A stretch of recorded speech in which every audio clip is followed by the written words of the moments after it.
Hey there viewers, it's me again, Shane Navas, and welcome back to another episode of my life. So for today's video mga B, samahan nyo kami sa aming wedding gig dito sa Ramon Isabela. Ngayong araw nga pala ay December 1, so sabay-sabay nating salubungin ng unang araw ng Disyembre ng hard work. Huy, pero ang kahulugan naman neto sa trabaho namin ay mahaba-habang puyatan na naman at pagsisikap, pero kaya-rebels lang syempre. So while waiting sa mga guests, for the TikTok muna ang mga first songs. Ay sino ka dyan? Tong 100 times ko yung inulit-ulit, Diyos ko, hirap sumabay sa trend.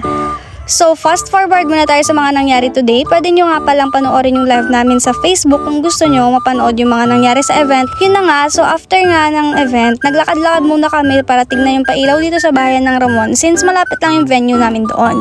Pero dahil medyo maulan, hindi rin kami nagtagal at bumalik na rin sa venue. Diego! Sumuko ka na! Simulan mo ng magdasal! Pagka-uwi nga namin ay kumain muna kami bago matulog dahil kinabukasan ay maaga na naman kami para sa isang gig namin na magaganap naman sa Santa Isabel, Ilagan City. Day 2. Hi mga B, so today is dito kami ngayon sa Santa Isabel, Ilagan City. Grabe guys, daming peoples dito sa Santa Isabel, mga 350. Huy! Grabe, akala ko tapos ang Halloween, Tito Romeo, Diyos ko. Pag ikaw na panaginipan ko, ha, charis. For the sayaw na naman siya ngayon. Pagbigyan na natin guys, sadyang full of energy lang talaga yung dito namin na yan. Kaya sa mga nagbasya kanya sa pinost kong video na to, why naman, bakit apay kumain lang naman ang first song? Grabe naman yarn, charot. Sa mga nagko-comment ng mga hate comments dyan guys, wag nyo na ituloy, for the good vibes lang tayo, okay? So second set na kami guys, at tong wedding na to nga pala na tinugtugan namin today is day and night.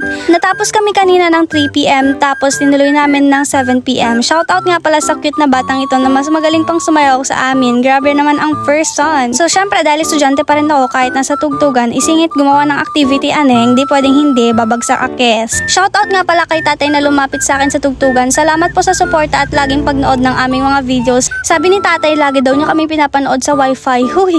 Ay STTV daw pala, kayo naman. Congratulations nga pala sa ating newlyweds na sina Ma'am Melissa and Sir RJ from Ramon Isabela and Ma'am Romary and Sir Dennis from Santa Isabel, Ilagan City. Maraming salamat po dahil kami ang inyong napiling banda na tumugtog sa inyong special event. So ayun lang guys, dito ko na tinatapos itong mini vlog na ito. See you again on my next one. Bye!